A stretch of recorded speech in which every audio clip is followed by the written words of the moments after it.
ಓಂ ನಮಃ ಶಿವಾಯ. ನಮಸ್ಕಾರ ಸ್ನೇಹಿತರೆ. ಈ ವಿಡಿಯೋದಲ್ಲಿ ಹರಿನಾಮ ಸ್ಮರಣೆ ಮಾಡಿದರೆ ಎಷ್ಟೊಂದು ಫಲ ಸಿಗುತ್ತದೆ ಎಂದು ಅಜಾಮಿಲನ ಕಥೆಯ ಮುಖಾಂತರ ತಿಳಿಸುತ್ತೇನೆ. ಆದರೆ ಅದಕ್ಕೂ ಮುಂಚೆ ನೀವಿನ್ನೂ ನಮ್ಮ ಚಾನಲನ್ನು ಸಬ್ಸ್ಕ್ರೈಬ್ ಮಾಡಿಕೊಂಡಿಲ್ಲ ಅಂದರೆ ಖಂಡಿತ ಈಗಲೇ ಸಬ್ಸ್ಕ್ರೈಬ್ ಮಾಡ್ಕೊಳ್ಳಿ. ಹಾಗೆ ಹೊಸ ವಿಡಿಯೋ ನೋಟಿಫಿಕೇಷನ್ಸ್ಗಾಗಿ ಪಕ್ಕದಲ್ಲಿರೋ ಬೆಲ್ ಐಕಾನ್ ಕ್ಲಿಕ್ ಮಾಡ್ಕೊಳ್ಳೋದನ್ನು ಮಾತ್ರ ಮರಿಬೇಡಿ. ವಸಿಷ್ಠ ಮಹಾಋಷಿ ಹೇಳಿದ್ದೆಲ್ಲವೂ ಕೇಳಿದ ಜನಕ ಮಹಾನುಭಾವ, ನೀವು ಹೇಳಿದ ಎಲ್ಲ ಧರ್ಮಗಳನ್ನು ಶ್ರದ್ಧೆಯಿಂದ ಕೇಳಿಸಿಕೊಂಡೆ.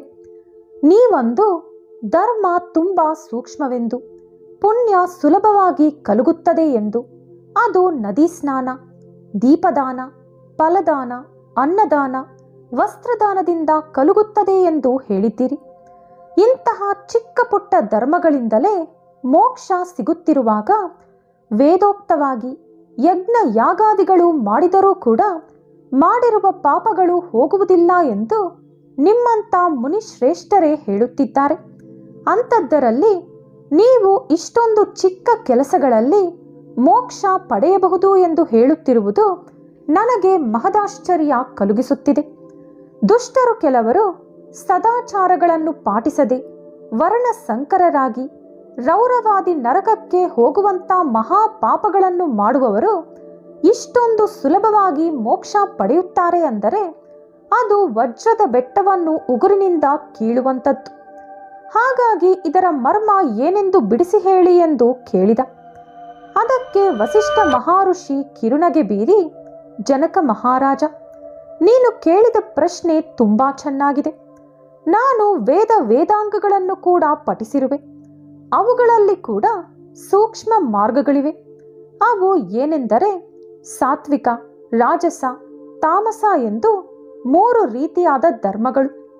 ಸಾತ್ವಿಕ ಅಂದರೆ 3 ಕಾಲಗಳು, ಅಂದರೆ ಬೇಸಿಗೆ, ಮಳೆ ಹಾಗೂ ಚಳಿಗಾಲ ಒಟ್ಟಾಗಿರುವ ಸಮಯದಲ್ಲಿ ಸತ್ವ ಎಂಬ ಗುಣ ಜನಿಸಿ ಫಲವೆಲ್ಲವನ್ನು ಪರಮೇಶ್ವರನಿಗೆ ಸಮರ್ಪಿಸಿದಂಥ ಧರ್ಮವದು. ಆ ಧರ್ಮದಲ್ಲಿ ಎಲ್ಲೂ ಆಧಿಪತ್ಯ ಅಥವಾ ಅಧಿಕ ಎಂಬ ಭಾವನೆ ಇರುವುದಿಲ್ಲ. ಸಾತ್ವಿಕ ಧರ್ಮವು ಸಕಲ ಪಾಪಗಳನ್ನು ನಾಶಗೊಳಿಸಿ ಪವಿತ್ರರನ್ನಾಗಿ ಮಾಡಿ ದೇವಲೋಕ, ಭೂಲೋಕದಲ್ಲಿ ಸುಖ ಸಿಗುವಂತೆ ಮಾಡುತ್ತದೆ. ಉದಾಹರಣೆಗೆ, ಸ್ವಾತಿ ಕಾಲದಲ್ಲಿ ಚಿಪ್ಪಿನೊಳಗೆ ಬಿದ್ದ ಮಳೆ ಹನಿ ಅಥವಾ ಮರಳು ಏನೇ ಆದರೂ ಅದು ಮುತ್ತಿನಂತೆ ಬದಲಾಗುವ ಥರ ಸಾತ್ವಿಕತೆ ಪಾಟಿಸುತ್ತಾ, ಧರ್ಮ ಆಚರಿಸುತ್ತಾ, ಗಂಗಾ, ಯಮುನಾ, ಗೋದಾವರಿ, ಕೃಷ್ಣಾ ನದಿಗಳಲ್ಲಿ ಪುಷ್ಕರ ನಡೆಯುವ ಸಮಯ ಮುಂತಾದ ಪುಣ್ಯ ಕಾಲದಲ್ಲಿ ದೇವಸ್ಥಾನಗಳಲ್ಲಿ ವೇದ ಪಠಿಸಿ ಸದಾಚಾರನಾಗಿ ಸಂಸಾರಸ್ಥನಾಗಿರುವ ಬ್ರಾಹ್ಮಣನಿಗೆ ಸ್ವಲ್ಪ ದಾನ ಕೊಟ್ಟರು ಅಥವಾ ಆ ನದಿ ತೀರದಲ್ಲಿರುವ ದೇವಾಲಯದಲ್ಲಿ ಜಪ ತಪ ಮಾಡಿದರೂ ವಿಶೇಷ ಫಲ ಸಿಗುತ್ತದೆ. ರಾಜಸ ಧರ್ಮ ಅಂದರೆ ಫಲವನ್ನು ಆಶಿಸಿ ಶಾಸ್ತ್ರೋಕ್ತಗಳನ್ನು ಮರೆತು ಆಚರಿಸುವಂತ ಧರ್ಮ. ಆ ಧರ್ಮ ಪುನರ್ಜನ್ಮಗಳನ್ನು ಕೊಡುತ್ತಾ ಕಷ್ಟ ಸುಖಗಳನ್ನು ಉಂಟು ಮಾಡುತ್ತದೆ.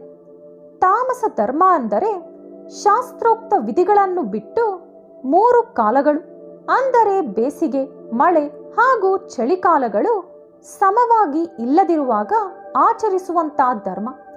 ಆ ಧರ್ಮ ಎಂದೂ ಕೂಡ ಫಲ ಕೊಡುವುದಿಲ್ಲ.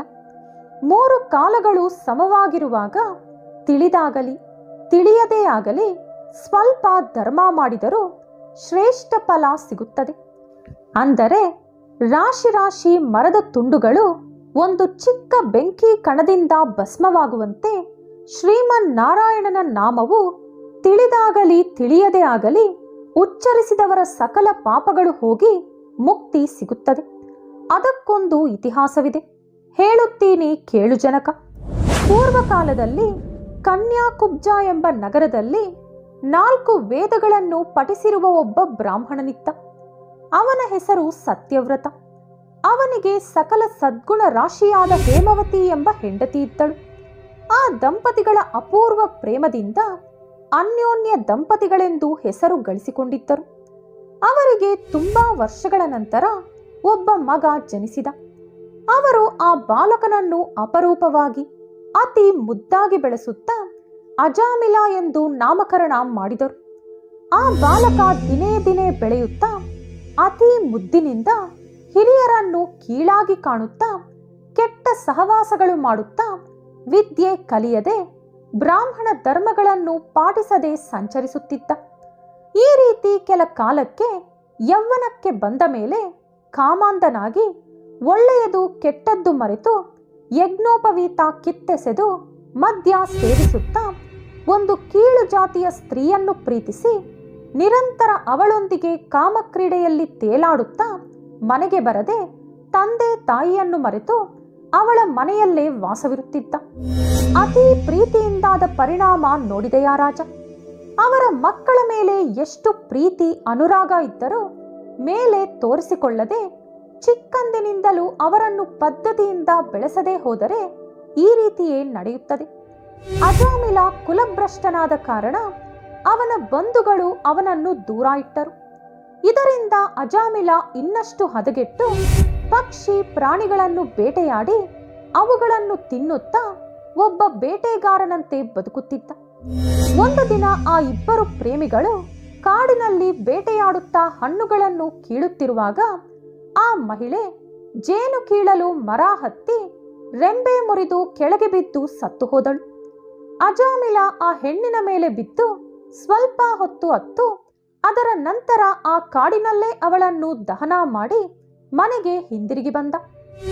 ಆ ಹೆಣ್ಣಿಗೆ ಅದಾಗಲೇ ಒಬ್ಬಳು ಮಗಳಿದ್ದಳು. ಕೆಲ ಕಾಲಕ್ಕೆ ಆ ಮಗಳು ಯುಕ್ತ ವಯಸ್ಸಿಗೆ ಬಂದಳು. ಕಾಮಾಂಧನಾದ ಅಜಾಮಿಲ ಪಾಪ ಪುಣ್ಯ ಸರಿ ತಪ್ಪು ಮರೆತು ಆ ಬಾಲಕಿಯನ್ನು ಕೂಡ ಬಲೆಗೆ ಹಾಕಿಕೊಂಡು ಅವಳೊಂದಿಗೂ ಕಾಮಕ್ರೀಡೆ ನಡೆಸಿದ. ಅವರಿಗೆ ಇಬ್ಬರು ಗಂಡು ಮಕ್ಕಳು ಕೂಡ ಆದರು. ಆದರೆ ಆ ಇಬ್ಬರು ಗರ್ಭದಲ್ಲೇ ಮೃತಪಟ್ಟರು. ಮತ್ತೆ ಅವಳು ಗರ್ಭಾಧರಿಸಿ ಒಬ್ಬ ಮಗನಿಗೆ ಜನ್ಮ ಕೊಟ್ಟಳು. ಅವರಿಬ್ಬರು ಆ ಬಾಲಕನಿಗೆ ನಾರಾಯಣ ಎಂದು ಹೆಸರಿಟ್ಟು ಒಂದು ಕ್ಷಣ ಕೂಡ ಆ ಬಾಲಕನನ್ನು ಬಿಡದೆ ಎಲ್ಲಿಗೆ ಹೋದರೂ ಜೊತೆಯಲ್ಲೇ ಕರೆದೋಗುತ್ತಾ ನಾರಾಯಣ ನಾರಾಯಣ ಎಂದು ಪ್ರೀತಿಯಿಂದ ಕರೆದು ಬೆಳೆಸುತ್ತಿದ್ದರು. ಆದರೆ ನಾರಾಯಣ ಎಂದು ಹೇಳಿದರೆ ಅವನ ಪಾಪಗಳು ನಶಿಸಿ ಮೋಕ್ಷ ಪಡೆಯಬಹುದು ಎಂದು ಮಾತ್ರ ಅಜಾಮಿಲನಿಗೆ ಗೊತ್ತಿರಲಿಲ್ಲ. ಹೀಗೆ ಕೆಲ ದಿನಗಳು ಕಳೆದ ನಂತರ ಅಜಾಮಿಲ ಶಕ್ತಿಹೀನನಾಗಿ ರೋಗಗ್ರಸ್ತನಾಗಿ ಹಾಸಿಗೆ ಹಿಡಿದು ಸಾವಿಗೆ ಹತ್ತಿರವಾದ. ಒಂದು ದಿನ ಭಯಾನಕ ಆಕಾರಗಳಿಂದ ಪಾಶಾದಿ ಆಯುಧಗಳನ್ನು ಕೈಲಿಡಿದು ಯಮಭಟರು ಅವನೆದುರು ಪ್ರತ್ಯಕ್ಷರಾದರು. ಅವರನ್ನು ನೋಡಿ ಅಜಾಮಿಲ ಹೆದರಿ ಮಗನ ಮೇಲಿನ ವಾತ್ಸಲ್ಯದಿಂದ ಪ್ರಾಣ ಬಿಡಲಾರದೆ ನಾರಾಯಣ ನಾರಾಯಣ ಅನ್ನುತ್ತಲೇ ಪ್ರಾಣ ಬಿಟ್ಟ. ಅಜಾಮಿಲನ ಬಾಯಿಂದ ನಾರಾಯಣ ಎಂಬ ಶಬ್ದ ಕೇಳಿದ ಕೂಡಲೇ ಯಮಭಟರು ಗಡಗಡನೆ ನಡುಗಲಾರಂಭಿಸಿದರು. ಅದೇ ವೇಳೆಯಲ್ಲಿ ದಿವ್ಯಮಂಗಳ ಸ್ವರೂಪದಿಂದ ಶಂಖಚಕ್ರ ಗದಾಧಾರರಾದ ಶ್ರೀಮನ್ ನಾರಾಯಣನ ದೂತರು ವಿಮಾನದಲ್ಲಿ ಅಲ್ಲಿಗೆ ಬಂದು, ಓ ಯಮದೂತರೆ, ಇವನು ನಮ್ಮವನು, ನಾವು ಇವನನ್ನು ವೈಕುಂಠಕ್ಕೆ ಕರೆದೋಗಲು ಬಂದಿದ್ದೀವಿ ಎಂದು ಹೇಳಿ ಅಜಾಮಿಲನನ್ನು ವಿಮಾನದಲ್ಲಿ ಕೂರಿಸಿ ಕರೆದೋಗುತ್ತಿರುವಾಗ ಯಮದೂತರು, ಅಯ್ಯ ಯಾರು ನೀವು? ಇವನು ದುಷ್ಟರಲ್ಲೇ ದುಷ್ಟ, ನೀಚರಲ್ಲೇ ಅತೀ ನೀಚ. ಇವನನ್ನು ನರಕಕ್ಕೆ ಕರೆದೋಗಲು ನಾವು ಇಲ್ಲಿಗೆ ಬಂದಿದ್ದೀವಿ.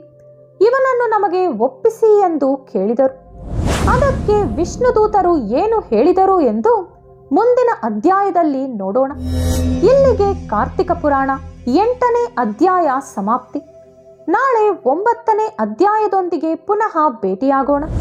ಈ ವಿಡಿಯೋ ನಿಮಗಿಷ್ಟವಾದಲ್ಲಿ ಲೈಕ್ ಹಾಗೂ ಶೇರ್ ಮಾಡಿ. ಇಂತಹ ಹೆಚ್ಚಿನ ಪುರಾಣಗಳಿಗಾಗಿ ತಪ್ಪದೇ ನಮ್ಮ ಚಾನೆಲ್ ಅನ್ನು ಸಬ್ಸ್ಕ್ರೈಬ್ ಮಾಡ್ಕೊಳ್ಳಿ. ಮತ್ತೊಂದು ಕುತೂಹಲಕಾರಿ ಮಾಹಿತಿಯೊಂದಿಗೆ ಪುನಃ ಭೇಟಿಯಾಗೋಣ. ಧನ್ಯವಾದಗಳು.